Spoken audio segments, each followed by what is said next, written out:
agak gimana gitu judulnya Wahai Jiwa? Kenapa, Bu?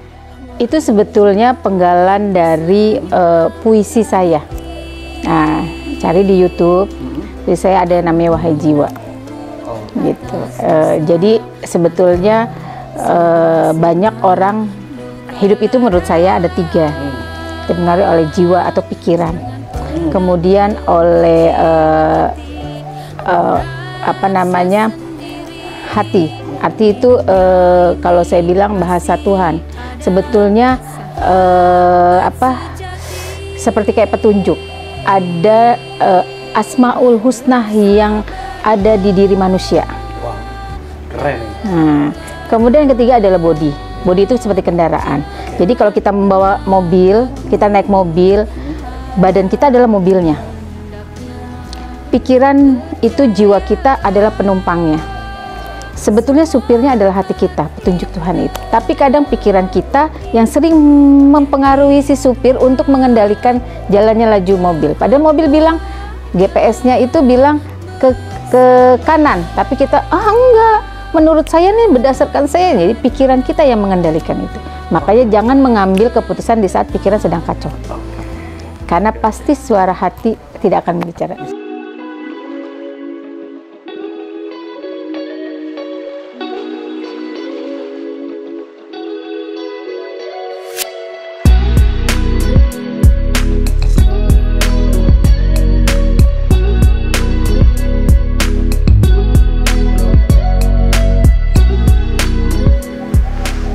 Assalamualaikum warahmatullahi wabarakatuh. Apa kabar? Komunitas HC2S Handi Clear Club Show Logam TV pas banget. Hari ini kita mau jalan atau udah sampai sih sebenarnya. Perjalanannya nggak jauh dari studio, tapi lagi-lagi HC2S outside broadcast. Ya bisa bosen, terus tadi sepanjang perjalanan adem banget. Terus di sini juga tempatnya adem. Ya, kalau penasaran, nanti saya kasih tahu di mana Handi Clear Club Show syuting hari ini. Ya, sebelum itu ada sedikit kata buat HC2S. Wanita itu perannya kompleks banget ya. Bisa sebagai ibu, bisa sebagai istri. Ketika sebagai ibu ya berarti dia berperan kepada anak-anaknya. Ketika berperan sebagai istri sudah pasti kepada suaminya. Dan itu yang membuat manusia atau wanita itu menjadi tangguh dan mandiri. Keren deh buat para perempuan. HC2S bertandang, bertamu, bersilaturahim ke tempat seorang ibu, seorang istri yang sudah pasti nggak asing lagi, khusus warga kota Bekasi. Dikenal sebagai sosok yang fokus terhadap pemberdayaan wanita serta UMKM di kota Bekasi, pinggiran Jakarta, tapi sekarang udah bukan pinggiran lagi, udah keren, ya, udah menjadi tulang punggung Jakarta loh, Bekasi itu, ya. Terus beliau hobi banget bikin puisi, yes. Hobi banget bikin puisi, terus pernah menjadi eksekutif produser film Terima Kasih Cinta, dan yang lagi keren banget nih, bikin novel Memori dan Melankoli. Di sini tertulis setiap kisah cinta punya jalan masing-masing. Jalan apa ya? Jalan Kemang Pratama kah? Atau jalan apa? Nanti sedikit dibahas oleh beliau. Dan tidak kalah kerennya, mengeluarkan single berjudul Wahai Jiwa. Hehehe. Siapa ya? Saya perkenalkan, Ibu Wiwi Hargono Tri Adianto, istri PLT Wali Kota Bekasi. Sehat Ibu. Assalamualaikum warahmatullahi wabarakatuh. Thank you banget loh, thank you banget. Akhirnya saya bisa ke tempat Ibu. Ini keren banget. Buat meeting ya ini ya?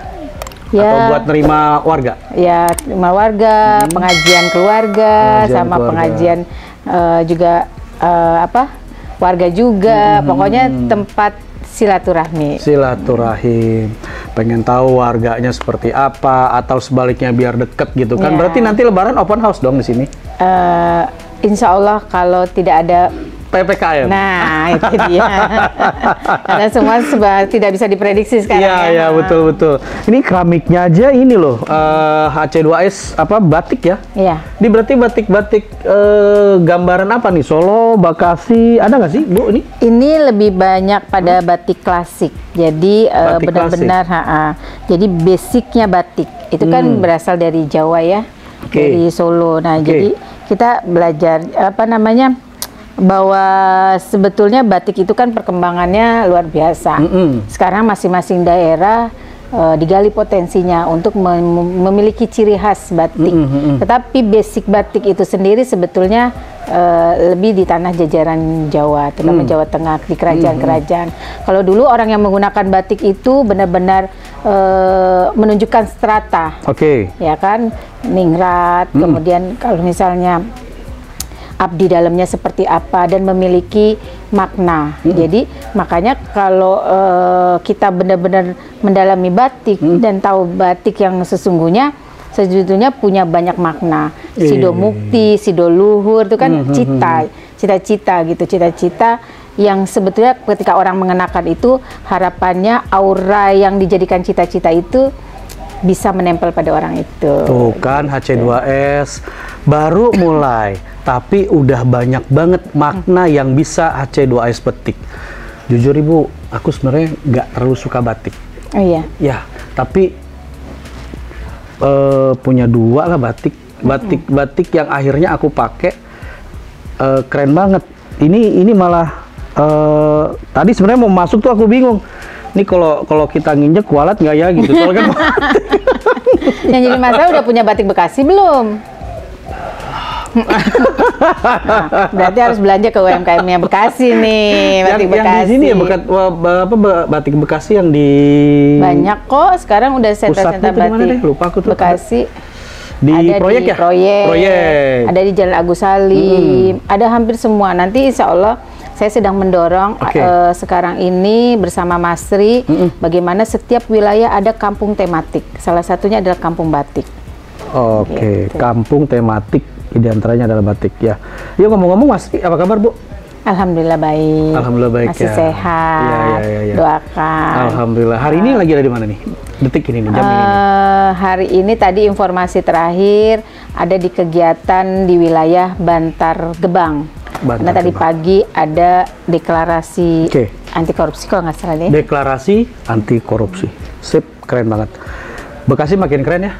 Insya Allah, sesuai dengan visi misi kita. Keren itu tidak sebarang keren. Keren itu memiliki makna yang benar-benar keren. Keren itu berawal dari filosofi kerjanya seorang Tri Adianto. Keren itu kreatif.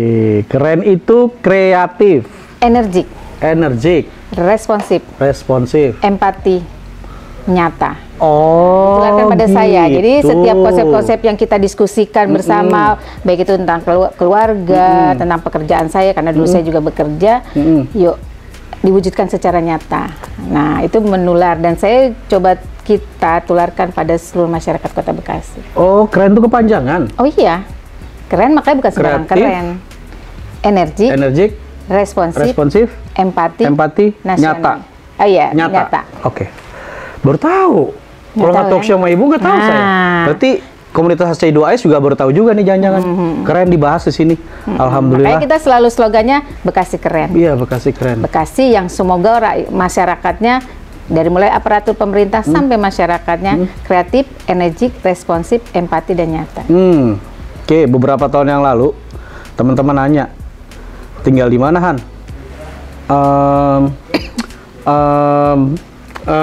Gitu. kayak malu gitu ya. Kayaknya malu gitu nyebutin Bekasi. Tapi sekarang di mana kantor lu? Logam TV, Bekasi lah, Galaksi. Beda ya. Keren banget itu. Itu dalam beberapa waktu, berarti seiring dengan tematik tadi, Bekasi keren. Dengan konsep tadi, dengan jargon tadi, Bekasi keren. Sip, thank you Ibu. Bu, Ibu kan sibuk banget nih. Aktif banget gitu kan.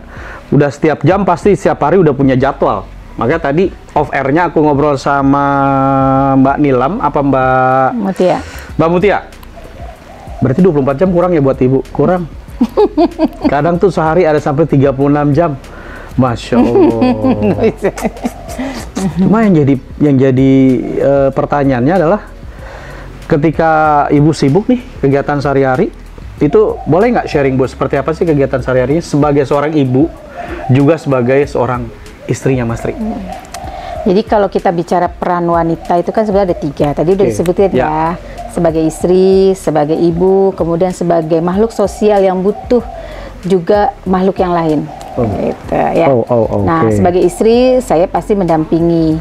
Ya, baik di dalam rumah gitu ya, teman berdiskusi yang berusaha untuk menjadi teman diskusi yang mengasihkan buat beliau, menjadi pendengar yang baik, kemudian memberikan masukan-masukan sehingga beliau bisa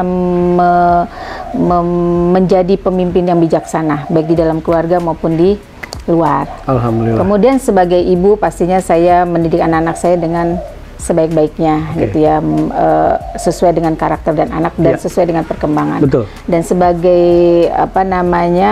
makhluk sosial, saya memang dari dulu senang berkegiatan. Satu, saya bekerja, terus kemudian sekarang saya beraktivitas. Ada jabatan-jabatan tertentu yang melekat karena posisi saya sebagai istrinya Mas Tri. Ada memang saya ingin mengeksplor apa yang menjadi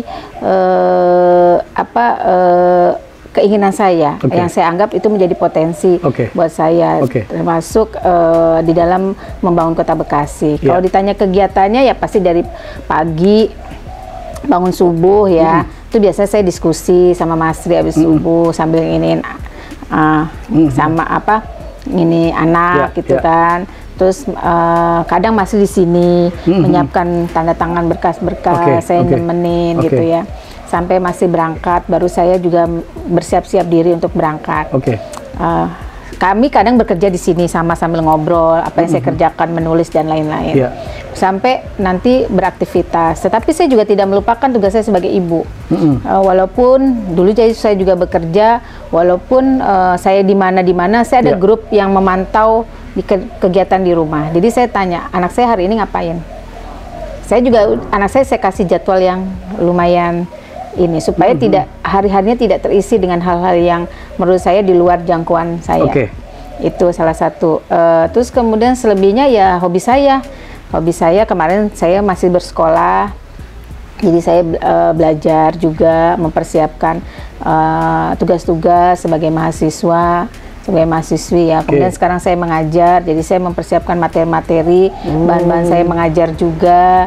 Terus kemudian di sela-sela kejenuhan saya beraktivitas, saya menuangkan ide-ide pemikiran saya, daya hayal saya melalui dunia puisi, lagu, ya, menciptakan syair, kemudian ini, jadi gitu. Jadi buat saya tidak ingin membuang waktu saya menjadi sesuatu yang tidak berharga.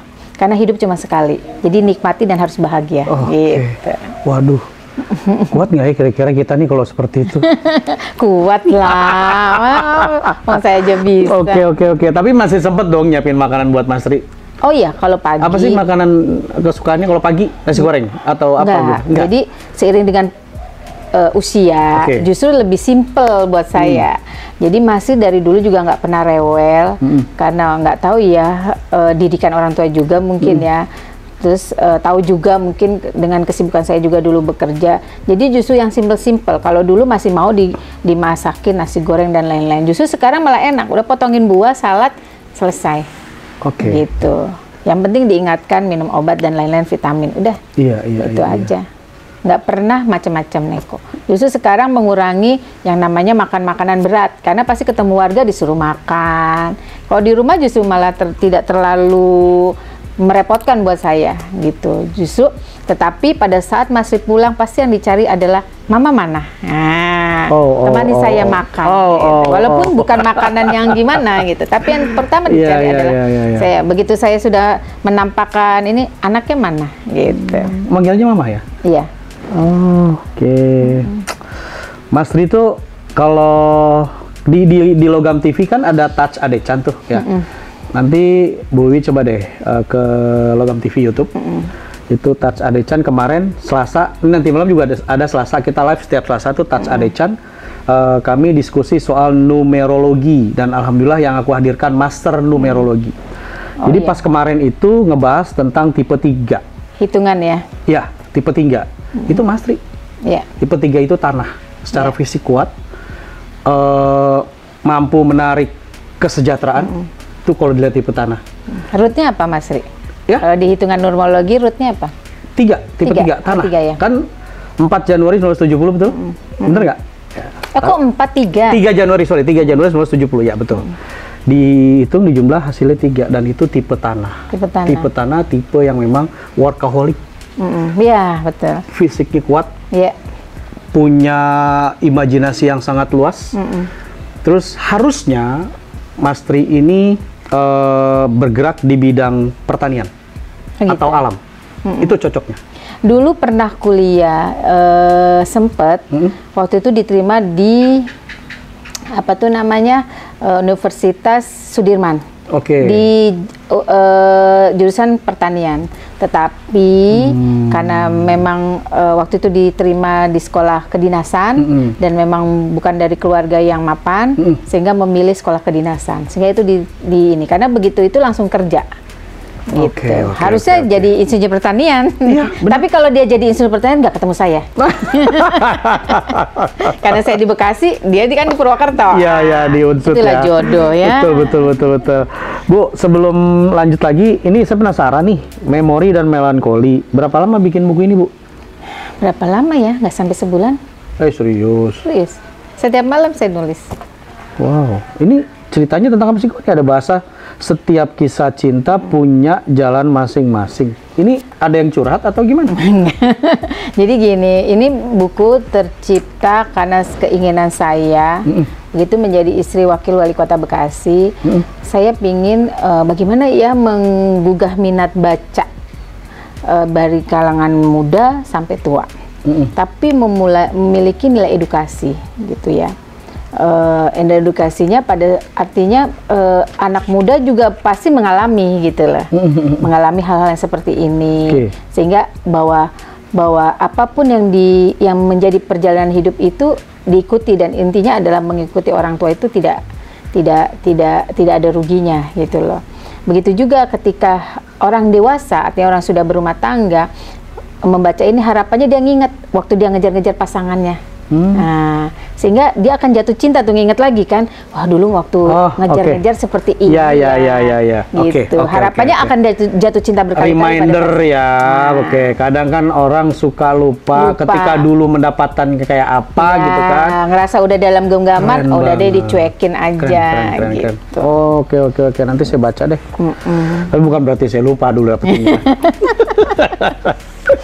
Oke, lanjut ya Bu. Terus sebagai seorang istri ya kan, seorang ibu, terus hal apa saja nih yang selalu Ibu berikan, yang selalu Ibu sampaikan ke Mas Tri untuk mengoptimalkan peran beliau sebagai PLT Wali Kota Bekasi untuk Bekasi supaya lebih keren lagi? Saya tentunya melaksanakan peran saya semaksimal mungkin.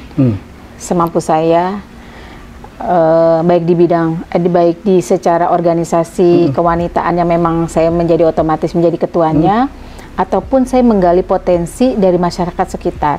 Satu contoh, saya mendirikan organisasi kewanitaan di mana mereka menaungi UMKM. Namanya WBK, Wanita Bekasi Keren. WBK. Ya. Wanita itu sekarang sudah menaungi 400 pelaku UMKM. Karena saya mendorong 4 keberdayaan perempuan di Kota Bekasi. Satu, mereka harus berdaya secara ekonomi. Kenapa banyak orang terjerumus pada trading yang kita tahu gitu ya, karena faktor ekonomi gitu. Satu. Banyak orang akhirnya tadi barusan saya baca berita seorang ibu membunuh anaknya hanya karena faktor ekonomi.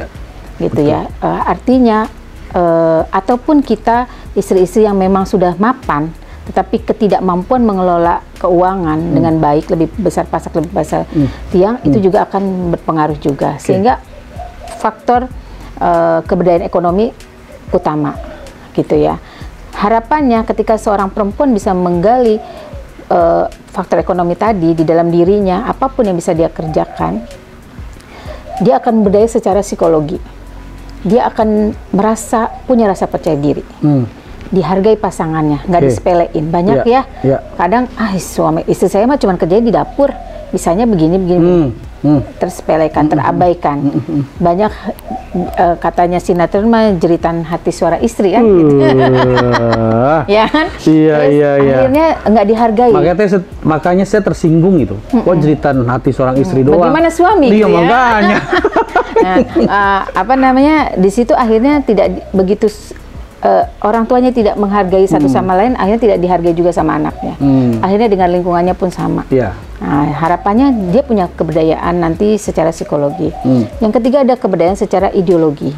Bagaimana seorang perempuan itu harus punya nilai-nilai, sikap hidup yang baik, pandangan hidup, etika yang baik. Semua harus dia miliki.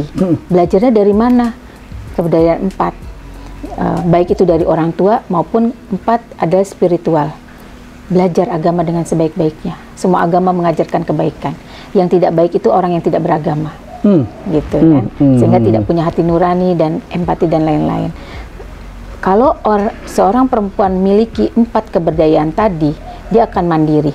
Tetapi yang harus diingat, orang yang mengenal agama dan memiliki etika, dia akan tahu diri, di mana perannya dia, mendapatkan posisi dia dan menghargai bagaimana suaminya. Banyak akhirnya ketika seorang perempuan sudah mandiri, memiliki penghasilan lebih tinggi, dia lupa diri, sehingga tidak menghargai pasangan, sehingga akhirnya justru rumah tangga juga berantakan. Itu yang tidak boleh terjadi. Keren banget. Jadi itu yang saya coba lakukan di masyarakat Kota Bekasi, dalam rangka juga membantu Mas Ri bagaimana menggali potensi-potensi yang ada. Dan ternyata potensi perempuan di Kota Bekasi luar biasa. Gitu. Tinggal bagaimana kita mengarahkan pemerintah mendorongnya pada hal-hal yang positif. Kalau metode parentingnya ke anak-anak gimana? Setiap anak punya keunikan sendiri, setiap anak punya keistimewaan sendiri. Metode saya yang pertama dengan yang kedua hampir mirip, karena cuma setahun bedanya. Sekarang yang nomor 1 sudah di Akademi Kepolisian, yang nomor 2 koas di kedokteran umum. Akpol yang pertama? Yang pertama Akpol. Udah tingkat 4, bulan Juni-Juli insya Allah kalau ada kalangan berarti lulus. IPDA ya keluarnya? Iya. Nanti September yang kedua sumpah dokter, karena sudah koas ya. Jadi saya waktu mendidiknya tidak terlalu sulit. Kedekatan ini yang saya jadikan kompetisi yang sehat di antara mereka. Si kakak harus gini, si adik gini gitu. Nah kalau yang ketiga ini kan jauh, sekitar 8 tahun jaraknya. Metodenya sudah beda. Sekarang udah zamannya generasi Z. Pendekatannya beda, media sosial, digital. Nah ini yang perlu bicaranya harus lebih detail lagi. Harus sebagai temannya terasa. Tetapi aura kita sebagai orang tua jangan diabaikan. Kadang banyak karena sudah merasa jadi teman, akhirnya nggak ada wibawa tuh orang tua. Jadi ada batasan-batasan kapan kita menjadi teman, kapan kita menjadi orang tua. Itu sih yang saya terapkan pada anak saya. Dan alhamdulillah memang dari kecil kemandiriannya sudah ada, tinggal kita menstimulus. Cita-citanya tinggi banget, ingin jadi presiden. Tetapi seinian dengan usianya, sekarang SMP dia bilang, "Mah, kalau mau jadi presiden tuh ternyata harus jadi jenderal." Menurut versinya dia. Maka saya ingin sekolah seperti kakaknya. Oh, nanti SMA, sekolah taruna dan lain-lain gitu. Nah sekarang lagi mengikuti tes, tinggal menunggu hasil. Alhamdulillah. Oh, itu ketika banyak banget, terus ya complicated lah ya. Ngejaga quality time-nya gimana? Kalau dengan anak-anak, kalau saya dengan Masih pagi subuh biasa saya ngobrol dari dulu itu ngobrol diskusi banyak hal. Momennya ketemu, apalagi sekarang sudah semakin ini ya. Tapi kalau di rumah biasanya saya subuh. Kalau dengan anak-anak, karena anak saya cuma satu sekarang yang di rumah, itu habis maghrib biasa kita ngumpul. Apalagi kami menerapkan puasa Senin Kamis, jadi buka itu bareng-bareng. Masih ngobrol, sebisa mungkin masih juga di rumah. Kalau dulu masih ada anak-anak komplit. Nah kalau sekarang kita gunakan digital, dunia digital itu lebih ini dengan video call, dengan yang jauh-jauh ya. Itu kita rame-rame. Kadang saya di sini, papahnya di situ. Kita ngapain sih? Kenapa nggak deket-deket? Nah, kita sambil bercanda aja gitu ya, gitu, sama anaknya yang lain gitu. Jadi memang karena keterbatasan jarak ya, sehingga menyebabkan dunia media digital ini yang sangat membantu untuk menjalin komunikasi dan quality time. Gitu. Tetap lah ya, tetap kedekatan diprioritaskan ya. Ya, kalau di Sabtu Minggu saya mendampingi Mas untuk kegiatan ke masyarakat. Itu bagian juga quality time saya dengan Mas. Sabtu Minggu pasti itu ya? Rata-rata sekarang saya bersama, tapi ada misalnya poin-poin tertentu yang memang harus dua-duanya nih dihadiri, tetapi jamnya bentrok. Kami berbagi tugas di jam itu, nanti bersatu lagi ketemu di satu titik, kegiatan bareng lagi. Kapan ke pantainya? Sementara ini belum ada. Nah, besok saya ada tugas ke Bali karena ada presiden. Sekalianlah saya ke pantai. Oh iya, perlu diliput tuh Bu. Oh iya. Logam TV yang liput. Oh iya. Bu, boleh ketemu di Denpasar ya. Siap. By the way, itu kan tadi aku lihat di luar sini ada anggrek. Oh iya. Ibu suka banget. Oh iya, saya bunga tuh suka. Anggrek prioritas kayaknya. Ya, anggrek, melati gitu ya. Saya suka banget mawar. Yang umum lah. Karena kenapa saya suka anggrek? Dia lebih awet. Ya kan? Kenapa suka anggrek? Kan ya, dia lebih awet dibanding melati. Cuman paling 3 hari. Kalau anggrek tuh bisa sampai sebulan. Sehingga memandangnya tuh, aduh, kepuasan batinnya tuh kalau dia berbunga itu lebih awet. Karena saya kepingin cintanya awet terus. Siap, buat Mas Tri ini asik banget ya. Bu, boleh dong ya sebelum kita, jadi di HC2S ini ada segmen loh. Ada segmen yang namanya gue banget. Oh iya, aduh gue banget. Nah sebelum ganti segmen gitu kan, pesannya dong Bu untuk Bekasi yang sudah keren ya, untuk dipertahankan, terus untuk lebih ditingkatkan, seperti apa kepada masyarakat Bekasi. Sebelum saya mau tanya-tanya Ibu lebih dalam lagi karena segmen gue banget. Oh gitu. Buat seluruh masyarakat Bekasi, yang perlu diutamakan nggak usah malu. Justru harus dimulai dari kebanggaan diri. Nggak usah malu, Justru sesuatu yang konotasinya negatif, kalau dulu katanya ke Bekasi jauh banget, ke planet lain, maka kita ciptakan planet yang asik di kota Bekasi. Nah, jadi justru ciptakan planet yang asik di kota Bekasi, ciptakan sesuatu yang baru yang tidak ada di planet yang lain, gitu. Kalau perlu bikin aja, justru bener masuk Bekasi pakai paspor. Ya nggak? Dengan apa? Kita ciptakan tempat-tempat wisata baru yang sedang coba dibangun kan, kampung-kampung tematik yang tadi saya bilang. Kampung tematik itu keren banget. Jadi justru bikin sesuatu yang menurut orang sama juga ketika kita disepelekan orang lain, justru itu jadikan pecutan bahwa kita mampu, bahwa kita bisa, dan menjadikan kota Bekasi menjadi hunian yang nyaman serta nyaman untuk dihuni. Dan saya yakin Bekasi ke depan akan keren dan itu pasti terjadi. Bekasi keren, kreatif, energik, responsif, empati, dan nyata. Bekasi keren. Bu, masuk ya kita ke segmen 2. Siap belum nih? Siap-siap nggak? Satu pertanyaan, dua jawaban, jawabannya cepet. Ya, karena ini menandakan bahwa ibu banget nih, gitu. Ibu kalau di Bekasi sebenarnya ibu pengen dipanggil ibu, bunda atau apa sih sama warga masyarakat Bekasi? Kalau Patri kan Mastri, kalau ibu apa? Kayaknya biar sama ya. Masa kesannya, kesannya masih muda, saya ibu tuh kayaknya ibunya gitu ya. Udah Mbak aja lah, gitu. Bener, makanya. Jadi seimbang lah. Ya gitu. Betul. Nih aku pengen ngasih ini aja, mindset ke teman-teman di Bekasi. Ada Masri, masa iya Ibu Wiwi? Dari tadi saya mikir kayaknya bukan ibu deh, Mbak aja lah gitu kan, Mbak Wiwi aja ya, nggak apa-apa ya. Iya. Oke Mbak Wiwi, gini. Satu pertanyaan, dua jawaban. Nanti Mbak Wiwi jawab dengan cepat. Karena ini Mbak banget, ya, bukannya Masri banget, bukannya Rama, tapi Mbak banget ya. Pertanyaan pertama.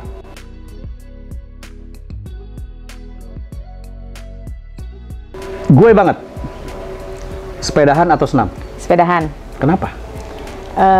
Saya lebih, kalau sepedahan, lebih bisa menikmati dunia luar. Nah, melihat sesuatu yang baru. Dan itu dari dulu indoor ya. Dan itu dari dulu saya lakukan bersama Masti. Jadi kalau saya libur kerja sama Masti, saya sepedahan ke pasar. Nanti pulang bawa sarapan. Gitu. Oh. By the way, udah ada belum sih treknya sepeda di kita Bekasi? Trek sepeda maksudnya yang di gornya? Ya di gor atau di mana gitu. Ada kan gitu? Yang di Jalan Ahmad Yani bukannya ada trek sepeda? Oh sudah ya. Cuman kan kemarin belum dibuka ya CFD-nya, jadi belum juga diaktifkan kayaknya. Oh, itu yang di Bekasi Creative Center itu ini apa, skateboard ya? Oh iya, skateboard. Sepedanya ada nggak trek sepeda? Trek sepedanya kayaknya belum deh. Belum ya? Oh, minta dibikin Bu? Iya, nanti pelan-pelan ya. Oke. Berarti Ibu milih sepedahan ya, sepedahan. Terus yang kedua, gue banget, acara online atau offline? Offline. Kenapa? Touch-nya tuh beda. Kan tadi digital katanya. Iya, tetapi itu untuk merasa dekat sekali itu sebetulnya dengan sentuhan. Kondisi digital yang tadi itu karena posisi sudah tidak bisa lagi memungkinkan, sehingga untuk komunikasi saya lebih senang bertemu langsung. Berarti udah kangen banget ya dengan suasana offline ya? Iya. Dengan suasana silaturahim, mendatangi masyarakat dan lain-lain, saudara, ibu, bapak, tante, om segala macam ya? Iya. Beda sentuhannya, rasanya juga beda gitu. Oke. Bekasi offline. Ketiga, ini perempuan banget nih. Gue banget, masak atau berkebun? Masak. Dua-duanya. Tadi pas kemari, nggak tahu deh itu mau masakan ibu yang masak atau bukan gitu kan. Ini aromanya enak banget nih kayaknya gitu masakannya. Ibu yang masak bukan itu? Mbak yang masak bukan?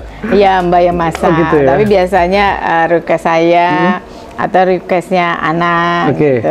Apa masakan Mbak Wiwi yang paling disukai oleh Mastri dan anak-anak? Kalau dulu nasi goreng dan spaghetti. Nasi goreng, spaghetti. Kue-kuenya apa? Kalau kue saya jarang bikin kue ya, tetapi biasanya saya bikin yang udah adonan jadi, karena kan saya kerja ya. Jadi adonannya kayak apa namanya, yang kayak donat gitu. Jadi nggak bikin adonan ribet, ya udah, jadi tinggal kasih air, kasih telur kayak gitu.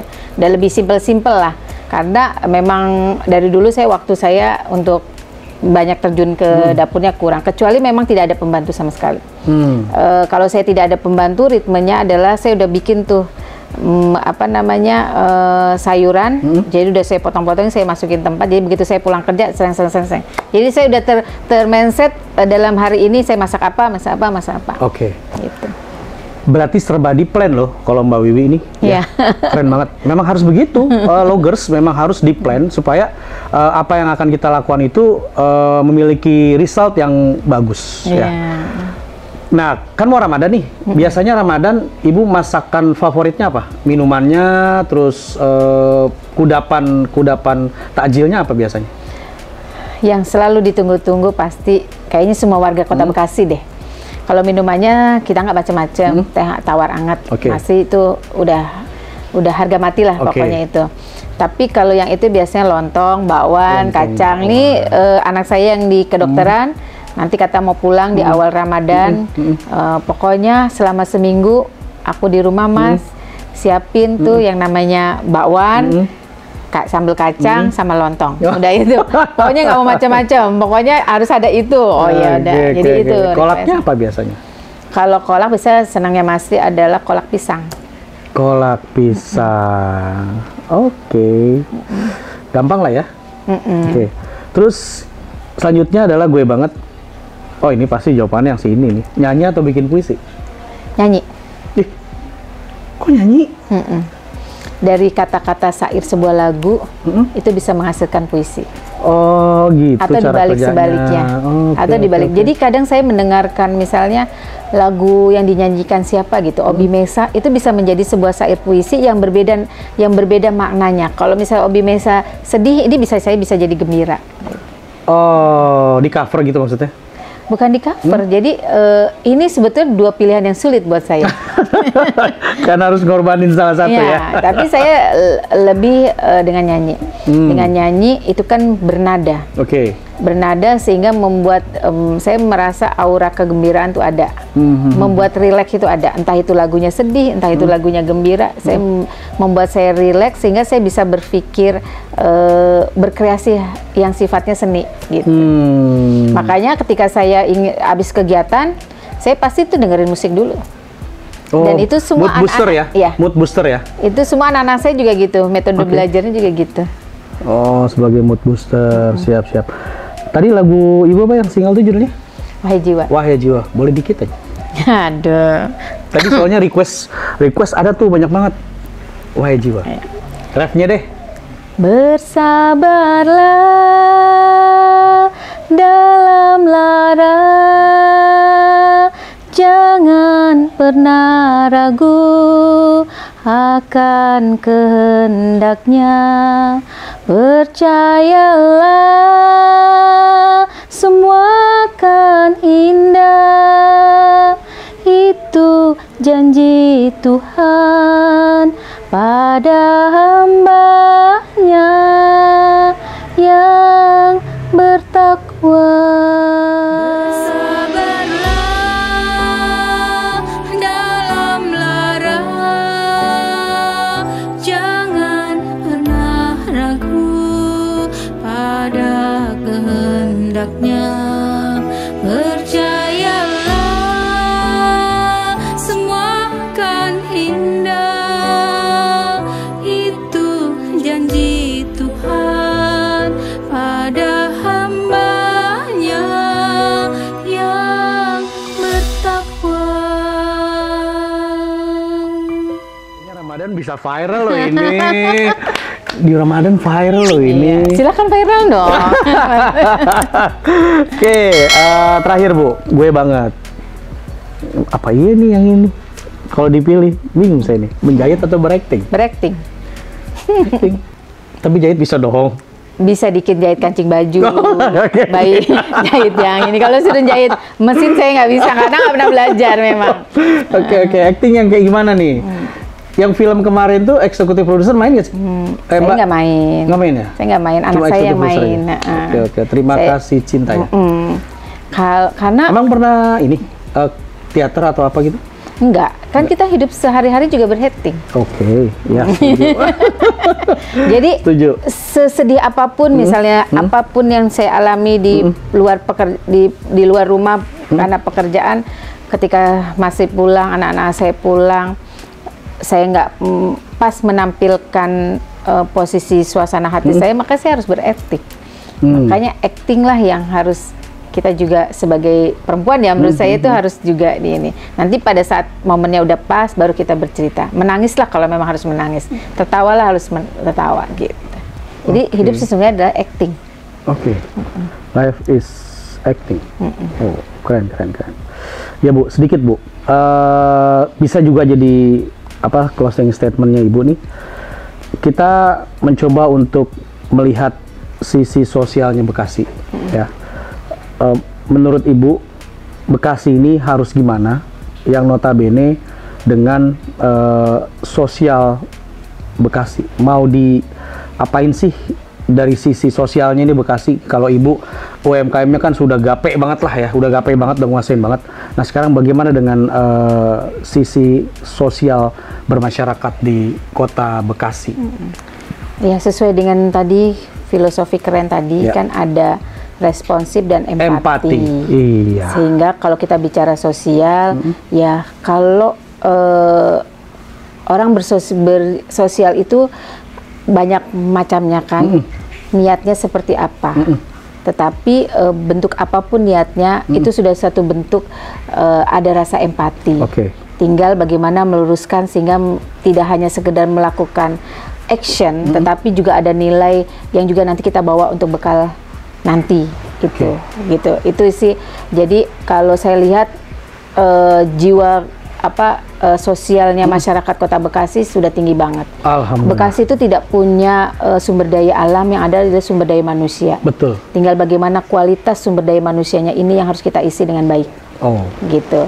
Nah, sehingga rasa empati, rasa itu sudah dibuktikan waktu pandemi, puncaknya pandemi kan. Bagaimana ketika semua terpuruk, diam, kemudian butuh banyak bantuan, baik pemerintah membutuhkan donasi dari masyarakat, semua masyarakat bergerak. Itu menunjukkan bahwa masyarakat Kota Bekasi begitu jiwa sosialnya, rasa empatinya tinggi pada saudaranya sesama warga masyarakat itu sendiri. Begitu juga untuk keluar, kita beberapa kali juga mengirimkan bantuan baik ke Palu, baik kemarin kemana yang itu yang di Jawa Tengah itu Gunung Meletus itu juga kita mengirimkan dan jumlahnya bukan nilai yang sedikit menurut saya. Dengan kekuatan semangat yang sama bisa mengumpulkan jumlah yang sampai bermiliar untuk disumbangkan pada daerah lain. Di Palu sudah didirikan rumah sakit karena sumbangan masyarakat Kota Bekasi. Berarti Bekasi itu kayak Jepang ya? Iya. Jadi manusianya yang diolah, yang di-manage dengan baik, sehingga Kota Bekasi mampu menjadi Bekasi keren. Yang paling utama adalah Bekasi empati, karena menurut saya empati itu dari di atas segalanya. Termasuk ini kan, katanya mendirikan sesuatu. Semoga dimudahkan, dilancarkan, semakin besar. Alhamdulillah. Ya, lembaga sosial yatim piatu, Bu. Ya, terima kasih, Bu. Oke, Loggers, wawancaranya keren banget ya, santai. Ternyata Mbak Wiwi nggak seperti yang mungkin pernah saya bayangkan gitu kan. Saya pernah sebelumnya ketemu dengan beliau di Balai Samatri gitu, ketika masih 2 tahun lalu kalau nggak salah ya.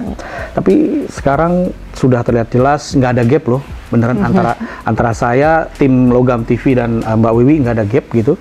Kami benar-benar dijamu ya, dilayani selayaknya beliau melayani masyarakat Kota Bekasi. Nggak terasa udah di penghujung ya, selesai akhirnya. Alhamdulillah Logam TV dapat waktu. Tinggal Mas Tri-nya yang belum.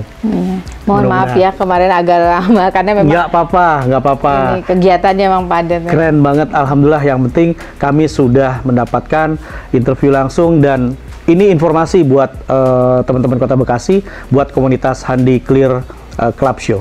Semoga memberikan inspirasi untuk loggers dimanapun Anda berada ya, khusus Kota Bekasi.